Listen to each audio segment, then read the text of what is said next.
नमस्ते। आज हम एक ऐसी यात्रा पर चल रहे हैं जो समय और सत्य की गहराइयों को छूती है। ये कहानी है गौतम बुद्ध के महापरिनिर्वाण की, उनके जीवन का वो अंतिम अध्याय जो मृत्यु नहीं बल्कि जीवन से परे की शांति का प्रतीक है। करीब 2500 साल पहले एक 80 साल के ऋषि ने अपने शिष्यों को अंतिम संदेश दिया, संदेश जो आज भी हमारे भीतर गूंजता है। अगले 30 मिनट में हम उनके अंतिम दिनों को जिएंगे, उनकी शिक्षाओं को सुनेंगे और समझेंगे कि मृत्यु उनके लिए सिर्फ एक पड़ाव थी मुक्ति की ओर। तो तैयार हो जाइए इस कहानी के लिए। सिद्धार्थ गौतम, जो बाद में बुद्ध बने, 563 बीसी लुम्बिनी में पैदा हुए। एक राजकुमार के रूप में उनके पास सब कुछ था, महल, परिवार, वैभव। लेकिन 29 साल की उम्र में 4 दर्शनों ने उनकी जिंदगी बदल दी। एक बूढ़ा, एक बीमार, एक शव और एक सन्यासी। इनसे उन्हें सवाल मिला, दुख क्या है? उन्होंने सब छोड़ दिया, सिंहासन, पत्नी यशोधरा, बेटा राहुल और सत्य की खोज में निकल पड़े। बोधगया में बोधि वृक्ष के नीचे गहन ध्यान में उन्हें जवाब मिला। वह बुद्ध बने, जागृत। अगले 45 साल तक उन्होंने 4 आर्य सत्य और अष्टांगिक मार्ग सिखाया। लेकिन 80 की उम्र में उनका शरीर थकने लगा। 483 बीसी। बुद्ध अब 80 साल के हैं। वो उत्तरी भारत में भिक्षुओं के साथ यात्रा कर रहे हैं। उनकी कमर झुकी है, कदम धीमे, पर आंखों में वही तेज। वह पावा गांव पहुंचते हैं।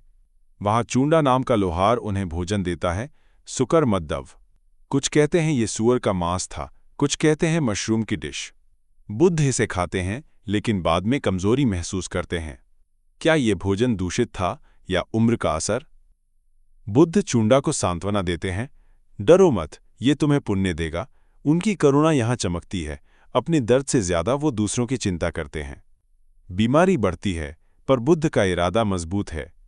वो कहते हैं, हमें कुशीनगर चलना है। ये मगध के पास एक शांत जगह थी।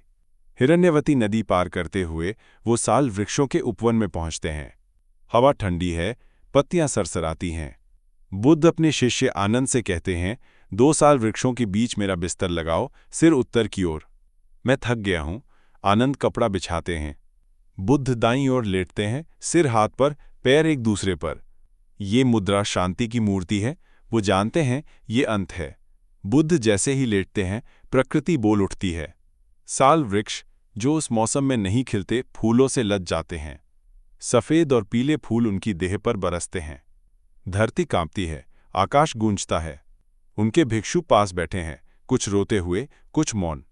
बुद्ध कहते हैं, रो मत, जो पैदा होता है वो जाता है। यह प्रकृति का नियम है।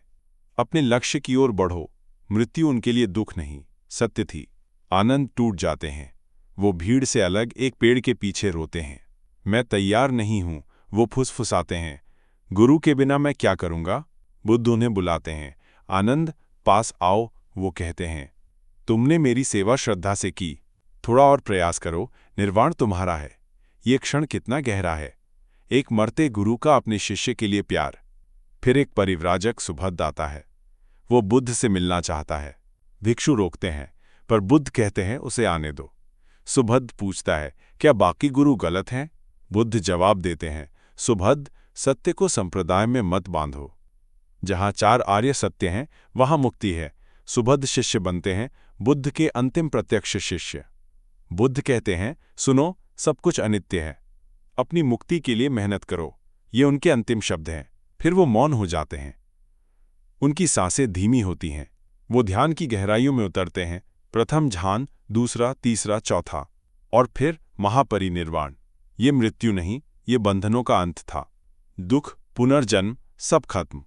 बुद्ध के जाने के बाद कुशीनगर में सन्नाटा छा जाता है। मल्ल लोग और भिक्षु 7 दिन शोक मनाते हैं।